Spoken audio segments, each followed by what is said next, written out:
Hey everybody, and welcome back to the Hobby Farm.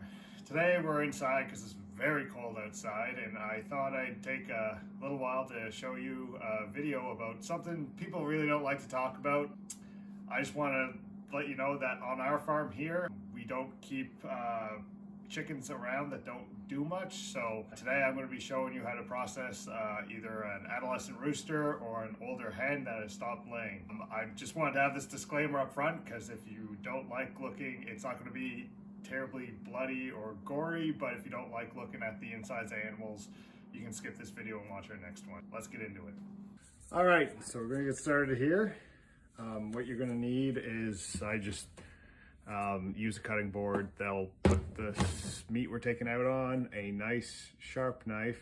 This one's a little overkill, but I like it because it's nice and sharp and it cuts well. It doesn't need to be that big, and just a clean surface to work on. You'll notice I'm wearing gloves. You never know with these animals, so it's good to wear gloves, especially if you have cuts on your hand. Some people make fun of that, but those people I find don't really cut apart a lot of animals. So here's our chicken.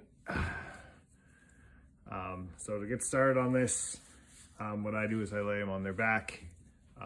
This isn't like a meat chicken, so we're not going to keep the skin on or pluck it or anything, just because they're so small.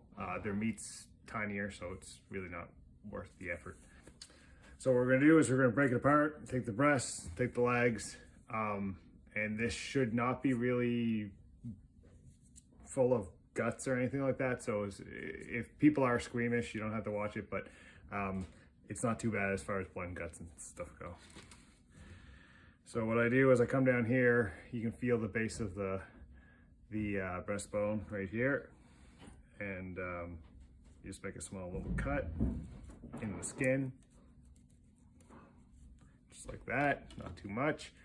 And then you can pretty much tear most of this away with your hands. I find, especially when dealing around the guts, anything you can do with your hands that you don't have to do with a knife by pulling away layers, it's better because there's less of a chance you're gonna cut into the stomach or one of those unsavory places. So there's the chicken breast. So if you didn't know, one's here, one's here. And then you gotta expose the legs just a little bit. So while I'm working here, this chicken was one of the first ones we got, who was already 2 or 3 years old when we got her. So she was about 4 or 5 when we dispatched her. It's just like anything on our farm. Once they stop laying, there's really not a lot of point in keeping them around, another mouth to feed. If you do that, there's nothing wrong with it. It's just personal preference. And I'm not sure if we're going to do a video on cooking these guys, but basically the meat's a little bit tougher than normal chicken, so any kind of cooking of this, you're going to want to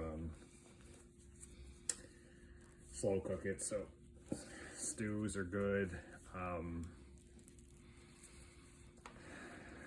Anything in a crock pot, anything like that, chicken pot pie, that kind of thing. So we got the 2 leg meat exposed. You're gonna have to separate the ball joint bone from the body, so you just do that by pushing down. They're not exactly strongest things in the world, so you don't have to be some big hulking muscle man to do this. And then you just take your knife. You do kind of get feathers around, so it does make a little bit of a mess. And then you should just be slicing through meat here.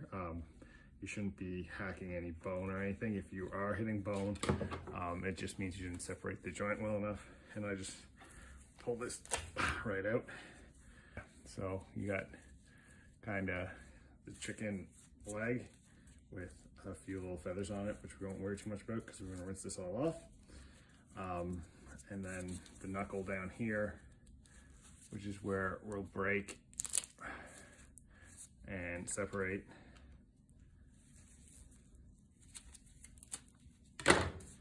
So you got a chicken foot. I give those to my dog completely raw. He likes them and they don't disagree with him. Not saying that's for every dog, but my dog likes them.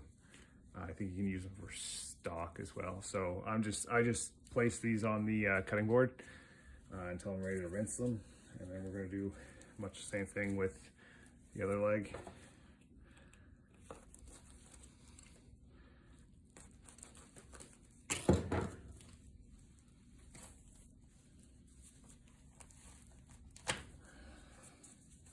Pull, break,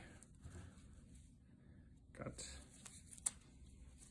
put off the side.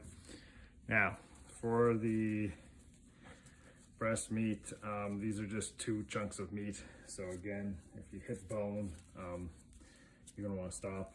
So it's kind of, this is the sternum bone, or whatever you call it on a chicken, and then it goes down to ribs there underneath. So what you wanna do is you get as close to that as possible and cut down until you start hitting bone, but don't go through it.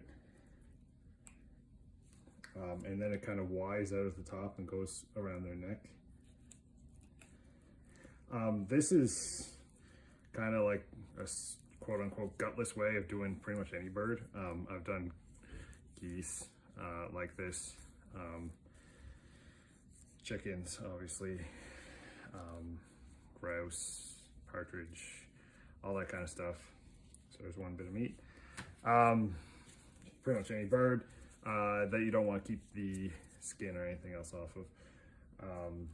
Not saying this is the only way to do it, but like I said, there's not a lot of meat on these guys, so it's kind of like the least amount of work to biggest amount of payoff. So take that out.